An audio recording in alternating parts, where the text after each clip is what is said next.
Estamos começando mais um Atplay Podcast. E o meu convidado de hoje é Agles Staib. Tá certo esse nome, Agles Staib? Cara, se falar meu nome errado, vou me levantar. Tá certo, Nome Agles esquisito Staib. pra caramba, né? Que nome é esse, Agles?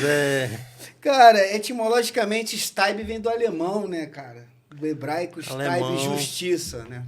Agles, do hebraico, significa homem de Deus, né? A gente vai se esforçando para ser isso daí. Mas Agles, cara, é bem pobre mesmo, é bem povão, né? Parece anjo, né? Não, você fala Agles, né? Parece até um nome americano, mas Agles é a junção do nome do meu pai com o da minha mãe. O nome do meu pai é Aguinaldo, né? AG, e o nome da minha mãe é Leonete. Eles colocaram só o S, ficou Agles. Agles, né? Mas o meu nome mesmo é Agles Barbosa Barros. Agles Staib é o nome artístico. Nome artístico, né? Isso. Foi o Staib vem do alemão, né? Foi uma grande homenagem a um rapaz que ajudou muito a minha família. O nome dele era John Claude Staib. Sim. Ele foi meu padrasto há bastante tempo, né? Só que ele veio a falecer. Aí eu coloquei esse nome artístico em homenagem a ele, né? Aí ficou Agles Staib. Quem é Agles Staib? Mais uma vez, primeiramente, é uma honra estar aqui, uma grande satisfação, né? Satisfação é toda nossa. Aí, um bom dia para todos, né? Agora, o Agles Staib é um cara humilde, é um cara onde tenta, né? Um cara bastante amoroso, um cara carinhoso, é um camarada bastante sonhador e muito esforçado, né? Eu acho que disso eu herdei da minha família. A minha avó, né, ela iniciou como empregada doméstica. A história da minha família é muito... chega a ser um pouco triste, né? A minha avó, ela fugiu de São José do Rio Preto e ela tinha um marido na qual batia muito nela. Então, ela fugiu, pegou minha mãe e veio para cá, para o Rio de Janeiro. E aqui ela foi empregada de algumas atrizes, né? Para você ver como é que é Deus, né? Deus, ele faz as coisas... Foi empregada de algumas atrizes e trouxe minha mãezinha, que era caçula, né? Meio que empregada. Então, minha avó, ela era uma mulher muito guerreira, acordava cedo, entendeu? Uma mulher muito esforçada. Tudo isso para dar uma ótima educação para minha mãe, né? Foi daí que você entrou no mundo da arte? Como foi a sua história para entrar no mundo da arte? Então, eu tenho uma mãe que todos conhecem, né? Que é a Leonete Carol, que ela foi uma maquiadora, assim, respeitadíssima no meio artístico, mesmo porque minha mãe, ela iniciou na Manchete e depois ela pegou a Globo, né? Então, minha mãe, minha mãe está com uns 35 anos, né? Hoje ela ainda atua nessa área, né? Mas minha mãe trabalhou na Globo por muito tempo, então eu frequentei muito as festas artísticas e isso fez Sim. com que eu ficasse próximo desse meio, né? Então, foi me despertando a vontade, né, de atuar, né? A grande verdade foi que eu desejei aquilo, eu cobicei aquilo, a questão das artes cênicas. Por viver no mundo do meio artístico, não é isso? Isso, vivendo glamour, né? Que além de ser uma produção hiper, mega delicada, né? Ela é uma produção glamourosa, né? Agles, já que você veio do mundo artístico, né? Você falou que a sua mãe era maquiadora, como que você entrou na televisão para atuar? Cara, como eu te falei, eu sou cristão, né? Então, eu acredito muito nas promessas de Deus, né? A palavra diz em Eclesiastes 3, versículo 3, que há tempo para todas as coisas, né? Sim. Né? Debaixo da terra. Então, eu acredito que isso foi uma promessa, né? Mesmo porque nós somos instrumentos usados, né, por Deus. E eu acho que foi um plano de Deus para que hoje eu possa ser uma testemunha dele, né, viva. Mesmo porque Sim. eu tive uma vida muito sofrida, né? Eu fui um rapaz que, aos 5 anos de idade, né, eu fui molestado, não tenho vergonha de falar, né? Então eu tive uma infância bastante sofrida, né, quanto a isso. Então a arte ela me libertou, né? Mesmo porque psicologicamente, se eu não tivesse me libertado, hoje eu, cara, sei lá, seria um camarada hiper mega rebelde, né, quanto a isso.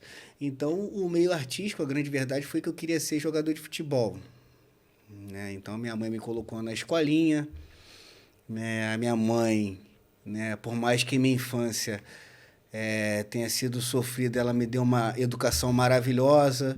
Eu estudei no St. Patrick, né, que foi uma escola inglesa no Recreio, né, uma escola onde tinham filhos de jogadores, estudou até o neto da presidência da República lá. Então, isso daí me influenciou bastante, esse caminho do sucesso. Né? Então, ela me colocou numa escolinha de futebol, ela conhecia o Zico, aí eu, né, entrei na escolinha do Zico, na turma especial, onde era do filho dele. Enfim, eu não tive muita sorte nisso, mas aquilo ali também me despertou para a grande questão da fama. Né? Porque eu acho que todo jovem ele quer ser Porque visto, o meio ele quer ser. puxa isso, né? Ele quer ser lembrado, ele quer ser famoso. Né? Então eu sempre quis ser famoso, né, quanto a isso. Então, como eu te falei, essa coisa da questão dos planos de Deus, me veio um profeta, cara, numa pracinha e falou que eu iria ser muito reconhecido, entendeu? Mundialmente. Então, eu acreditei naquelas palavras, né? E foi aí que iniciou. Eu comecei a ir para algumas festas artísticas, aquilo eu fui cobiçando a profissão, né? O meu coração ele foi enchendo, né, com amor, né, a arte. Foi aí que eu comecei a me apegar ao teatro, né, que eu comecei a fazer o teatro. Você fez primeiro teatro, né? Primeiro eu fiz teatro, né? A maioria dos atores começa como teatro, né? Porque o teatro ele é o início de tudo, né? No teatro você perde a timidez, no teatro você aprende a impostar a voz, né? Por mais que as 4 linguagens sejam diferentes, né?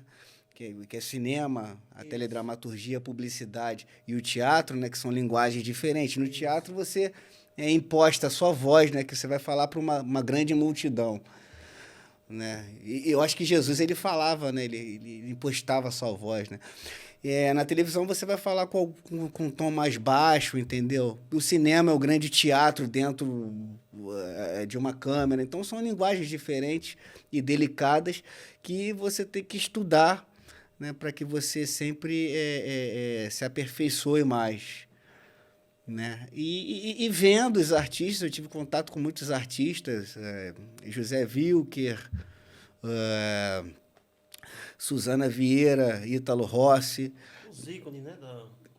Foram os grandes ícones que me fizeram a começar a gostar daquilo. E eu comecei a estudar a vida do Charles Spencer Chaplin, né? Charlie Chaplin. Né? E aquilo me chamou muito a atenção. Né? Então, eu comecei a estudar Chaplin. No teatro eu iniciei com a comédia. Né? Eu iniciei com a comédia. Né? Isso no teatro. Isso no teatro.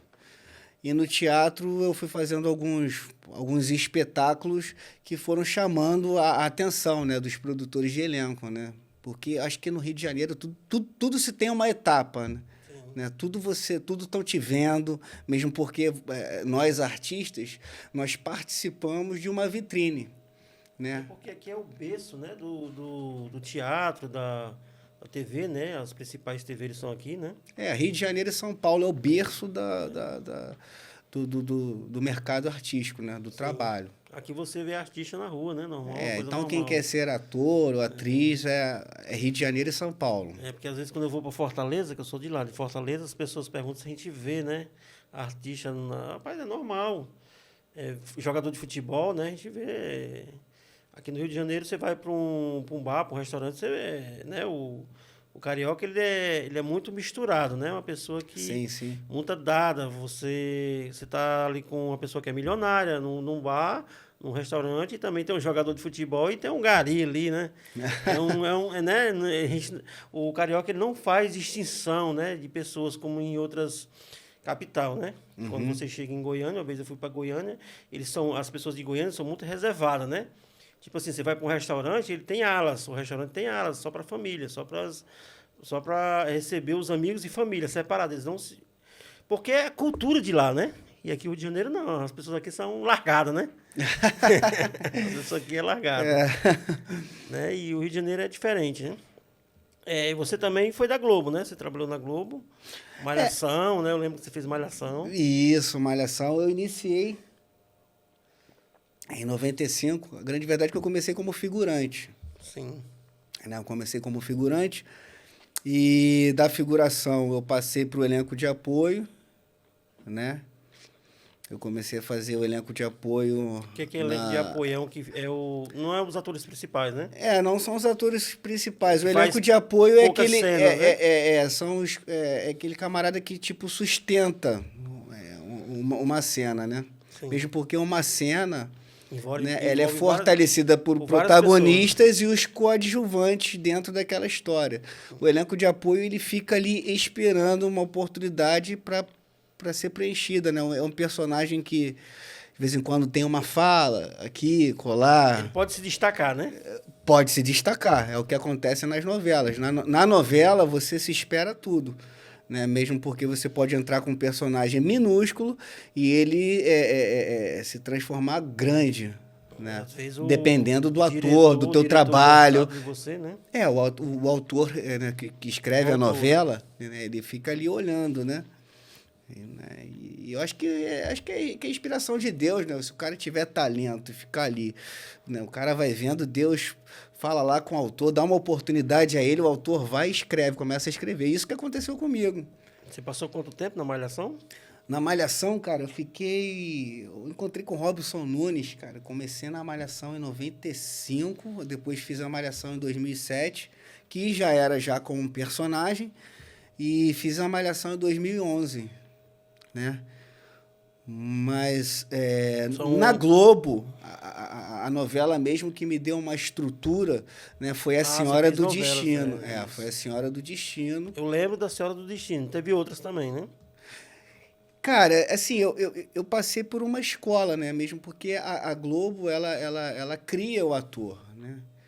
Depois de Malhação, eu passei a fazer muitos linhas diretas. Já viu aquele programa Linha Direta? Sim. Então, já vivi assassino, já vivi bandido, já vivi vítima. Fui galã do Linha Direta. Entendi. Né? Cara, fazia muito linha direta. Eles fazem o personagem do que aconteceu, né? Isso, dos real, fatos, né? Dos fatos, então a Globo vai começando a te olhar e eu acho que chegou uma época que eu estava preparado, na qual elas decidiram me dar um personagem bacana, né? Que foi aí que eu fiz um teste com mais de 1000 atores, que veio o Michael Jackson da Senhora do Destino. Sim, você fazia o Michael Jackson. O Michael Jackson, da Senhora do Destino. Legal. E filmes? Filmes eu tenho... Qual os trabalhos que você fez e anda fazendo hoje? Filmes eu fiz um filme onde teve uma grande polêmica, né? Que foi o Turistas, né? Em 2006. Eu ouvi falar. Que as pessoas julgaram o filme, ele né? Foi até censurado, sei lá, ou não foi lançado? Como foi isso aí? Não, então, essa questão é que os atores ficaram sabendo dessa questão do Turistas, né? Mas o Turistas foi como eu posso falar, né? O Raul Guterres foi um rapaz maravilhoso, um grande produtor, né, de cinema que ele foi lá para os Estados Unidos, se profissionalizou lá. E ele trouxe o cinema, ele fez uma ligação, né, com o cinema de Hollywood com o cinema brasileiro. Né? Então, Turistas foi uma grande abertura, né, na história do cinema brasileiro.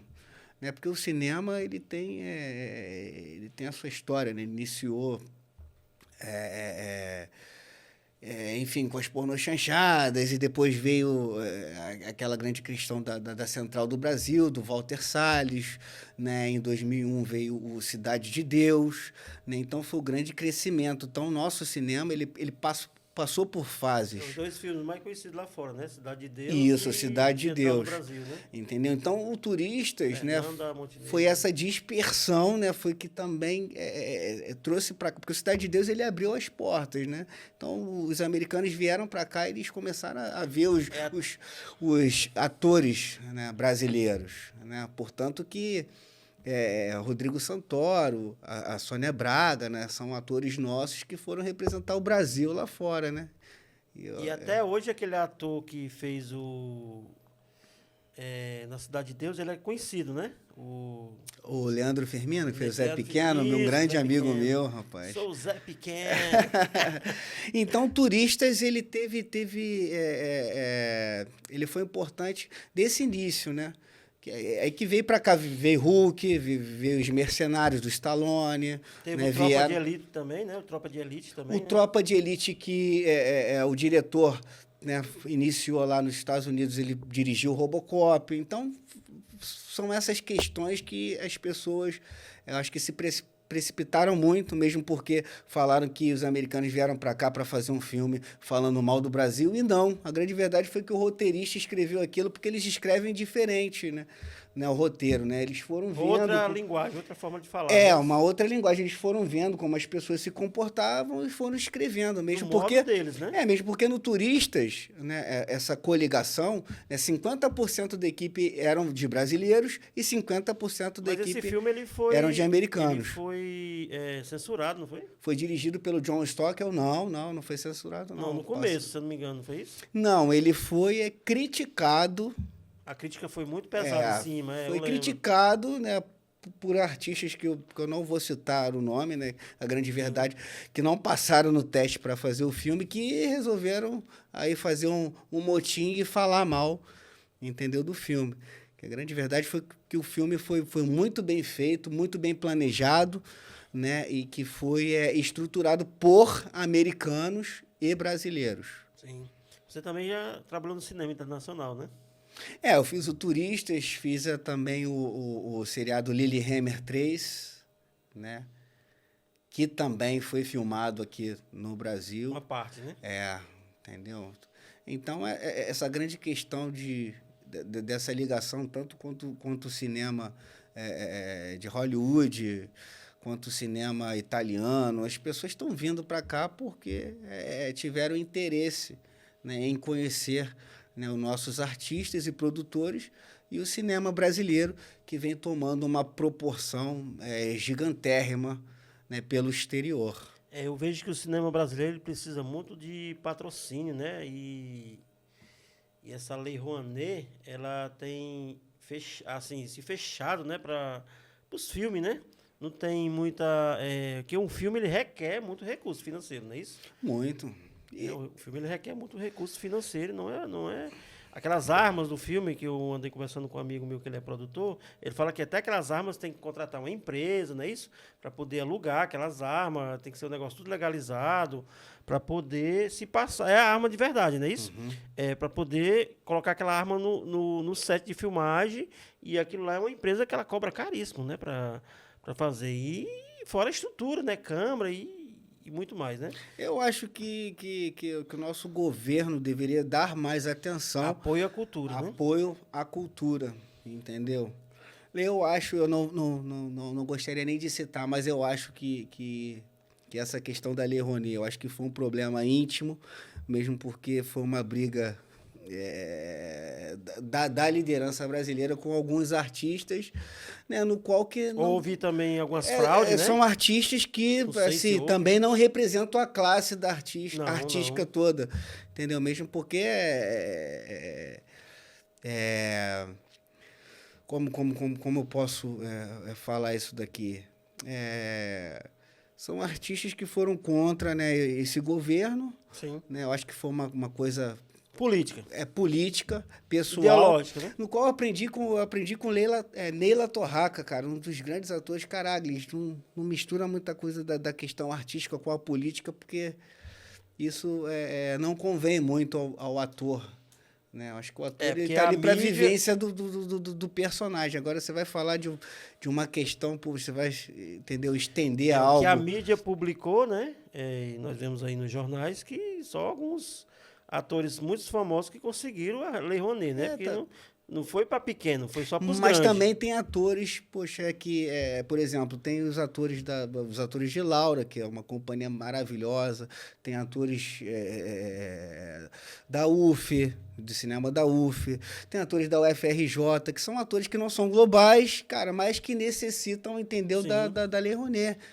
Entendeu? E esses atores também foram criticados. Eles não usufruem, né, da Lei Rouanet para benefícios pessoais, entendeu? São atores que lutam pela cultura, são atores que são guerreiros, são atores que não têm uma verba, entendeu? Eu acho que o nosso governo deveria dar atenção a esses atores, né, que fazem da cultura, né, um antro de liberdade. Né? No grupo Nós do Morro também, do Guti Fraga. Eu acredito que a Lei Rouanet era para ser para todos, né? Uhum. Como todo projeto é para ser para todos, tanto para o pequeno como para o grande, né? Sim, sim. Mas nós vemos na realidade que só então, os grandes por isso que eu falo que, né? por isso que eu falo que foi um problema pessoal, porque foi coisa de gente grande. Briga de cachorro grande. Briga de cachorro grande que os pequenos acabaram, entendeu? Sendo atingidos. Mesmo porque... E a corda sempre quebra no lado mais Foi fraco. o que você falou, a gente não consegue fazer um cinema com pouco recurso. Entendeu? Mesmo porque se tem câmeras, né? E o povo gosta, cara, do cinema, entendeu? E o cinema, a arte no Brasil, ela salva, cara, entendeu? Tem um grupo maravilhoso no Vidigal, né, que é o Nós do Morro, do Guti Fraga, né, que veio com esse projeto aí do Nós do Cinema.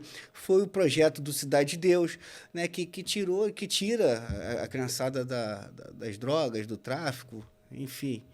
É um meio também de liberdade, entendeu? Eu acho que a cultura deveria dar mais valor, né, a esses pequenos projetos, a essas pequenas entidades, entendeu? Agnes, quando você está nos bastidores, me conta um pouco o que acontece nos bastidores de um filme, de uma novela, alguma cena inusitada que você teve, alguma coisa engraçada.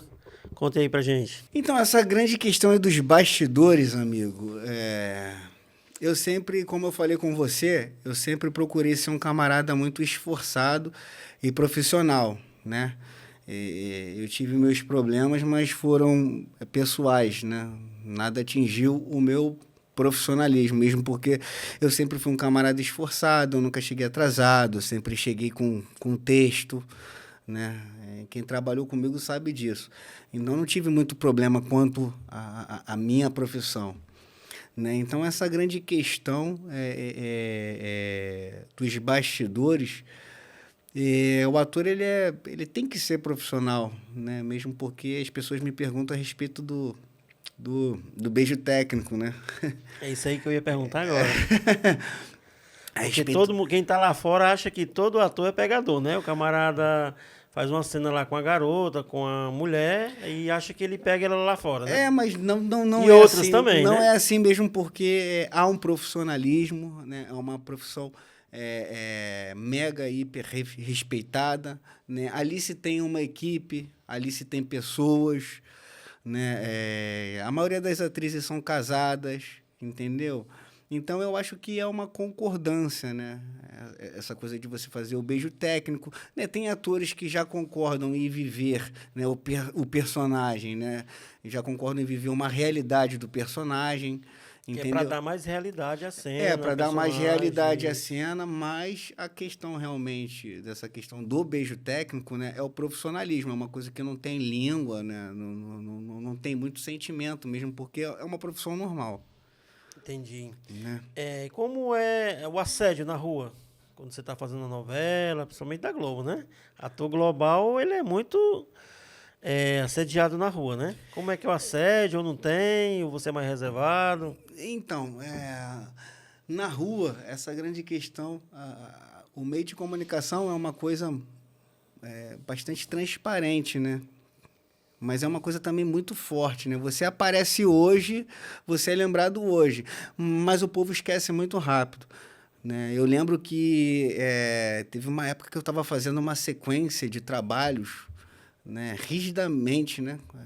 Assim, Tipo assim, interrupto, né? Diretamente. Não, eu tava fazendo direto. Interrupto, isso, direto. Isso. Então, eu ia pro Barra Shopping, pro Barra Shopping da vida, as pessoas... Mas na semana que vem eu ia numa segunda, e lembravam de mim, mas na sexta-feira o povo já não me olhava. Então, eu acho que a mente, né, do ser humano, ela esquece muito rápido. Né? Eu quando eu iniciei fazer o... que assiste, né? Não é todo mundo que assiste, que vai estar lá no Barra Shop da vida que vai assistir, né? Pois é, eu iniciei quando eu fiz o Michael Jackson, eu lembro que teve uma situação bacana que assim que eu apareci na novela, né, eu fui para uma boate chamada Coqueluche, era na Taquara e tal, e eu coloquei a bandana, fui do personagem, eu tinha aparecido a primeira vez, né? E ninguém me olhou, eu falei, caramba, esse personagem, poxa, eu não tô com nada e tal. E depois me chamaram para fazer, na semana seguinte eu apareci mais umas 2, 3 vezes, para você ver como é que é a mente, né, do ser humano. Apareci umas 2, 3 vezes, aí me chamaram para fazer um desfile de moda em Duque de Caxias, cara. Aí fui eu e a Jéssica Sodré, né, a menina que fazia minha irmã na novela. E eu cheguei, vamos lá naquele shopping. Quando eu desci do shopping assim, eu falei, ninguém vai me reconhecer mesmo, eu tristezinho.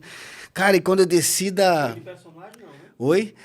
Foi com personagem? Então, eu tinha um problema que quando eu vivi o personagem, cara, eu andava com ele, né? Não saía dele. Né? Assim, quando eu fazia o Michael, eu era o Michael, cara. Eu almoçava sendo o Michael, escovava o dente sendo o Michael. Entendeu? Então, eu vivia mesmo um personagem, né? Eu sentia mesmo um personagem, né? No dia a dia. Entendeu? Então, isso para mim, eu acho que cada ator tem o seu método de trabalho. O meu método era esse, né? Hoje que eu aprendi a fazer o personagem e deixar ele em casa, né? Mesmo porque Jesus me ensinou isso, né? Mesmo porque você está trazendo uma pessoa, né? Outra pessoa, né? Uma outra pessoa para dentro de você... Cara, é uma coisa muito detalhada. Psicologicamente falando, é uma coisa... Tem gente que sabe lidar, né, com essa situação. Tem gente que não sabe, né? Tem gente que tem a mente inábil, né? Tem a mente fraca. Aquele ator lá, o Heath Ledger, né? Que vivia o Coringa, ele né? absorveu muita coisa. Ele não tirava nem a maquiagem pra casa, e o né? Coringa era meio louco, né? Ele absorveu muita insensatez, né? Muita coisa pra dentro que ele não conseguiu... Né, tirar aquilo, né? E hoje, o que o Agles, né? Agles. Sempre eu confundo esse nome, Agles. Eu vou levantar, hein, cara. E hoje, o que o Agles está fazendo hoje? Então, hoje eu fui convidado para fazer um seriado no HBO Max. Né, que pode contar ou não posso falar nada, não posso falar nada porque a lei, só posso falar o nome do seriado, né, que é o Use Sua Voz, mas estão surgindo algumas oportunidades, né, tô trabalhando numa produtora, né, que eu tive um convite, tô produzindo podcasts, né, sim, muito bom, tô lançando alguns vídeos como influencer também. Mesmo porque eu acho que o meu chamado é esse, né? Missionariamente propagar o Evangelho de Jesus Cristo, mostrando a benignidade, o amor, no qual eu venho aprendendo cada vez mais. Porque na pandemia, né, a arte cênica em si, né, a arte, ela parou, né? Parou e eu acredito que foi o primeiro a parar e o último, né, a voltar, né? Que muita gente ficou em casa, né? Ninguém saía para fazer nada, né? E aí eu acredito que muitos atores apareceram na mídia, atores pedindo ajuda, né? Que não, muitos até estavam fazendo trabalho e foi dispensado, foi cortado, não voltou mais, né? Essa pandemia ela deixou principalmente a parte de arte, né? A cultura, né, em si, né? Parou muito, né? Eu fui um desses atores que fui prejudicado, né? Eu tive que fechar minha produtora, né? Eu tinha uma produtora que era Style Produções Filmes, né? Onde eu produzia, fazia material para atores, né? E eu precisei fechar quanto a essa pandemia. Isso também que me levou um pouco ao desespero, né? Mesmo porque com filhos, hoje, né? As coisas ficam mais difíceis, né? Sim. Então, eu acho que essa pandemia, não só as artes cênicas, quanto ao cinema e a teledramaturgia, eu acho que ela prejudicou diversas profissões, diversas pessoas que tinham, né, o seu MEI, a sua empresa, né? Eu acho que ela destruiu tudo, né? Acabou com vidas, acabou com famílias, né? Acabou com, pegou muita gente empresas, né? pegou muitas pessoas despreparadas. Porque veio, né? Quando a pandemia veio, pegou muita gente despreparada e o governo mandou fechar tudo, né? E aí muita gente ficou sem papel, muita gente perdeu os papéis, né? E eu acompanhei algumas coisas, né? E ninguém voltou, né? Muita gente nem voltaram. Algumas pessoas conseguiram, estão começando agora, né? Recomeçando, né? Estão se erguendo agora, né? Verdade, eu sou um desses, né? Com toda a humildade, entendeu? Sou um desses aí que tô recomeçando, entendeu? Eu pedi ajuda, eu acho que o profissional em si, quando ele reconhece, né, que necessita de ajuda, eu acho que realmente ele deve pedir, né, e não roubar. Eu acho que pedir não é vergonha para ninguém. Você também entendeu? Falou que tá fazendo... Vergonha é matar, roubar e destruir. É né? verdade, né? Você falou que estava trabalhando, fazendo um centro de recuperação, trabalhando nessa área. Eu tenho um projeto missionário, né? Um projeto missionário. Eu trabalho com o resgate, né? Que a gente vai em comunidades, tira as almas ali do tráfico, das drogas, né? Esse é o meu trabalho perante a sociedade. Como que você entrou nesse meio do... Olha, eu sou um camarada, hoje eu posso falar porque eu estou completamente liberto disso, né? Mesmo porque eu necessitei, né, da ajuda de Cristo. Né? Primeiro, né? Primeiro, a ajuda de Cristo. Né? A palavra de Deus, ela me transformou, ela me libertou, ela me curou. Né? Eu fui um camarada com essa coisa de profissão, né? Os altos e baixos. Eu acho que eu sou um guerreiro, porque muitos atores não suportam, né, o baixo e acabam se suicidando. Enfim, eu necessitei de ajuda, entendeu? Eu fui um camarada muito depressivo, né? E eu sofri de uma depressão pós-drogas. E isso hoje eu falo porque eu necessitei de um lugar onde eu pudesse, entendeu? Colocar a minha mente no lugar e falar, poxa, peraí, cara, o que está acontecendo? Entendeu? E, biblicamente, né, o centro de recuperação, ela é uma cidade refúgio. Né? Uma cidade refúgio para, né, pessoas que estão ali precisando de ajuda, né? Mesmo porque a palavra de Deus ela vai dizer, vinde a mim, todos vós que estáis cansados e oprimidos, que eu vos aliviarei. Entendeu? Então, eu precisava de um momento na minha alma, de um refrigério, de um alívio. Né? E foi aí que eu conheci, né, essas entidades, né, na qual, perante a sociedade, elas tratam, né, da criminalidade, né, de pessoas que sofrem ali com a dependência química, né,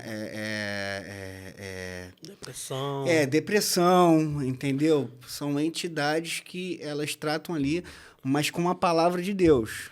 Né? Ela cura a alma da pessoa. Ela cura a alma da pessoa, mesmo porque eu vejo pessoas, cara, procurando... Elas mostram o caminho, né? Isso. E só depende de cada um. Né? Não, jamais tirando a medicina, mas eu vejo pessoas ali procurando, entendeu? Um tratamento da alma em lugares, né, em clínicas de psiquiatria, no qual você vai trocar uma droga por uma outra droga, entendeu? E o projeto de Cristo na Cidade Refúgio não é isso. Ali ele vai te dar o refrigério através da palavra de Deus, porque eu tive, entendeu, um problema espiritual, né, com essa questão de viver personagens, né? Eu fui um cara que porque os bastidores da teledramaturgia, ela não é fácil, né? É uma vida...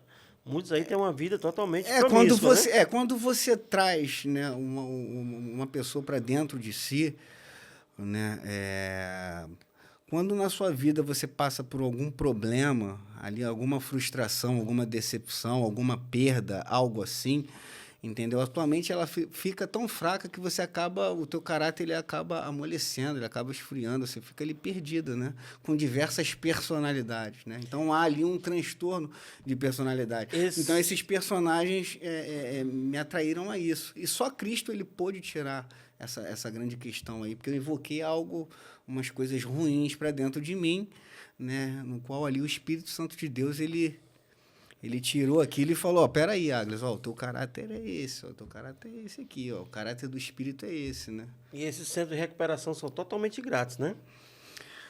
Os de Cristo, né? Tem os do... Eu vou falar, cara, tem um dos falsos profetas aí que os caras cobram dinheiro, mas eu acho que a obra de Cristo não. A obra de Cristo é uma obra que... eu conheço centro de recuperação aí não, tem uns bons. Que cobram, mas assim, uma taxa, mas é para poder manter o centro, né? Que precisa de mantimento, né? Mas a maioria deles são grátis. Mas é diferente de clínica. Cara, eu conheço clínica, né? Eu conheço um que clínica foi paciência, eles viviam, né? Através da fé, cara, entendeu? E até o pessoal... Enfim, os próprios familiares que ajudam, não é isso? Enfim, essas obras aí, elas não têm apoio do governo. Não. Eu acho, entendeu? E recupera mais do que o próprio governo, né? Entendeu? Eu acho que o governo deveria dar mais atenção a essas obras. No entanto, que eu escrevi um filme chamado Cidade Refúgio, né, que ele fala a respeito, ele sinaliza esse filme, ele sinaliza para essas entidades, né, para esse centro de recuperações. Né? Mesmo porque ali é um centro que ele vai tratar da pessoa espiritualmente, porque a pessoa ela fica morta. Né? Há dois tipos de morte, né? A morte espiritual e a morte carnal. Cristo ele vai falar na carta de Apocalipse, né? Conheço tuas obras, sei que vives, mas estás morto. Então tem gente, a depressão ela é uma morte espiritual. Porque o que é o pecado? O salário do pecado é a morte. Mas a morte, o pecado, ele é um estado morto da sua alma, né?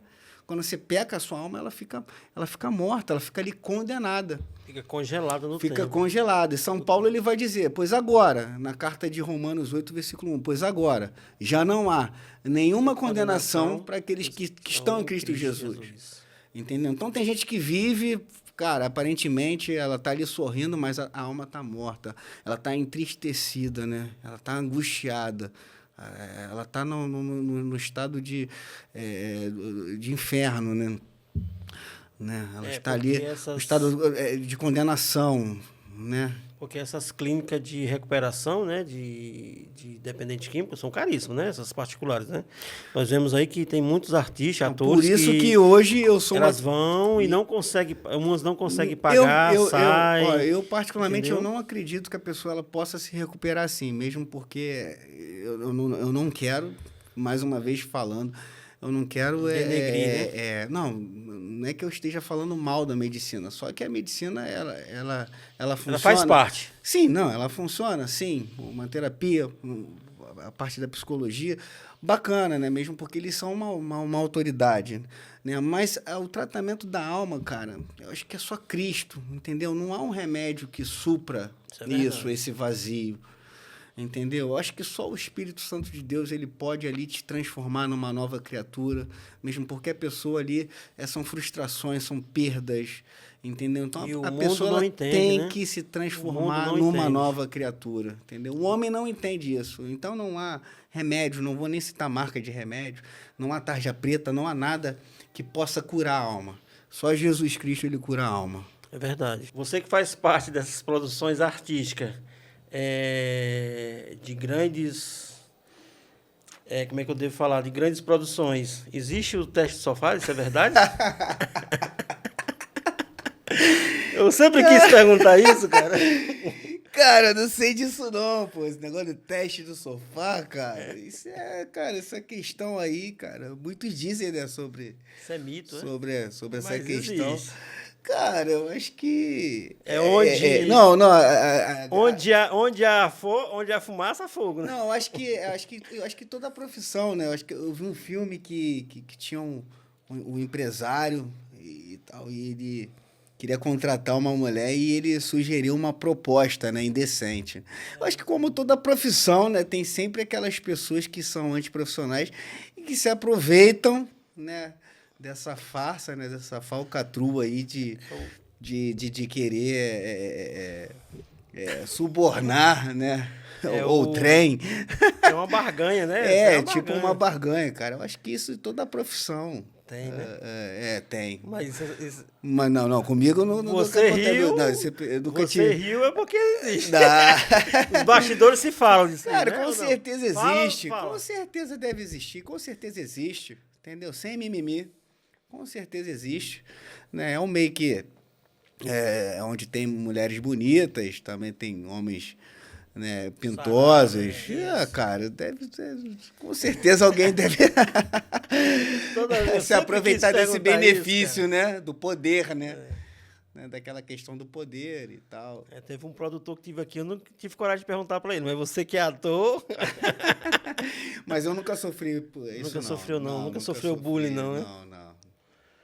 Não. Corta aí. Calor? Caraca, Ficou bacana. Ficou legal. Né? Deu uma risada, né? Quando fala de teste de sofá, o camarada ri, viu? Eu ouvi falar aí de uma polêmica, ouvi falar não, saiu em todas as mídias, né? Que você passou 5 dias sumido. O que foi que aconteceu? Se também não quiser falar, não é obrigado. Foi uma coisa pessoal sua. Então, eu nunca dei muita sorte com relacionamento, né? Mesmo porque, por causa da fornicação, né? Eu nunca consegui esperar o tempo de Deus, sempre me precipitei com alguns relacionamentos. Né? Então, a maioria dos meus relacionamentos foram desastrosos, cara. Entendeu? Por exemplo, eu tive um relacionamento no qual a menina não precisava, depois se tornou uma prostituta, cara, entendeu? E eu fiquei sabendo através de um amigo meu que ela estaria trabalhando numa casa noturna, então eu fiquei, né, espantado. Eu tive um outro relacionamento também, no qual, através de uma traição, a menina me traiu e o rapaz filmou ela e colocou ela num site pornográfico. Tipo assim, tive um outro relacionamento também que a menina me trocou por uma outra menina, entendeu? Então, eu nunca consegui realmente esperar o tempo de Deus. Hoje eu espero o tempo de Deus, mesmo porque o cristão, né, ele deve casar, né, com alguém, porque a Bíblia vai dizer, né, que Sim. os dois juntos tornam uma só carne, né? E Deus, ele envia uma disjuntora, né? Uma pessoa para te ajudar, uma disjuntora, né? Estar juntos do mesmo lado, né? Uma pessoa que possa ali suportar você, né? Te ajudar, né? E a fornicação, ela traz essa maldição, né? Mesmo porque traz a insegurança, traz traições, né? Traz decepções, mesmo porque você não tem algo findado, né? Você não tem algo planejado, porque casamento, né? É um patrimônio, né? Então, essa questão aí da Bolívia, né? Eu estava num relacionamento conturbado e tal, perturbado, no qual ali eu fui ameaçado, né? A grande verdade, né, foi essa. Hoje eu venho aqui dar uma satisfação à mídia, né? Porque assim eu me torno um homem de caráter, né? Falando a verdade. Sim. E que aquilo dali me deixou um pouco... apreensivo. Fiquei meio com medo, né? Fui ameaçado ali, né? E tal. E eu falei, mãe, olha, se eu não te ligar, entendeu? Você liga para alguém da mídia, você avisa, aí porque fizeram alguma coisa comigo. E foi aí que eu estava viajando, na viagem, né? Foi onde, com a mudança de países, né? No trajeto, né? No trajeto da história foi que o meu telefone desligou também. Eu tava sem bateria, cara. E também você fica... Na viagem o telefone não funciona direito, né? Então minha mãe, ela ficou preocupada e avisou pra mídia quanto a isso daí, né? Ela meio que se precipitou, né? Mãe é mãe, né? A mãe, ela fica preocupada, ela fica nervosa quanto àquilo ali. E daqui a pouco eu tava na viagem e aí veio uma passageira aí falando que eu estaria... Cara, você está sendo procurado, tal. E quando eu fui ver, já estava aquela questão da mídia em si. Eu falei, caramba, poxa... E porque quando eu fui para Bolívia, eu fui ali tentar arrumar um um trabalho, né? Tentei uma profissão lá, mas não dei muita sorte lá. Certo. Eu acho que essa questão da pessoa se planejar, né, ir para outro país, eu acho que tem que ser uma coisa muito bem planejada. Não é assim mesmo, porque lá é uma outra cultura, lá lá é uma outra língua, entendeu? Eu acho que essa questão a pessoa deve se planejar bastante e ver se realmente ela quer isso. E eu passei por necessidade, cara. Passei por uma necessidade lá, entendeu? Pedir Outro ajuda a país, né? Outro amigos. país. Pedir ajuda a amigos, né? Mas eu queria tentar algo, né, diferente. Ah, agora tá explicado, né? Agora, agora você explicou tudo, né? Porque na mídia não tem você falando nada, né? Muito obrigada. Agnes Stalme. Aprendi? Agnes Staib, cara. Agnes Staib. É um nome muito difícil. É o que é alemão? Alemão. Agnes Staib. Muito obrigado, sim, meu eu irmão. que agradeço, Que amigo. Deus abençoe, Entendeu? tá bom? A sua vida, a sua carreira. E nós estamos aí, né? Eu agradeço primeiramente a Deus e agradeço você também, Marcos, e a família, né, Atplay Produções, né, aos editores, aos meninos que são maravilhosos, né, que me receberam muito bem. E, cara, espero estar em outros podcasts aí com vocês, entendeu? Para mim vai ser uma grande honra, né, e um grande privilégio, né, estar falando aqui e mostrando, né, sempre aí o que eu tiver na minha carreira, porque eu vou ter mais novidades, cara. Quando a gente está com Deus, Deus vai fazendo sempre a trilha certa, né? Sempre temos nova vida, né? Nova vida em Cristo, né? É isso aí. Verdade, é Eu verdade. agradeço a você e compartilhe o nosso vídeo, se inscreva e clica lá no sininho para receber as notificações.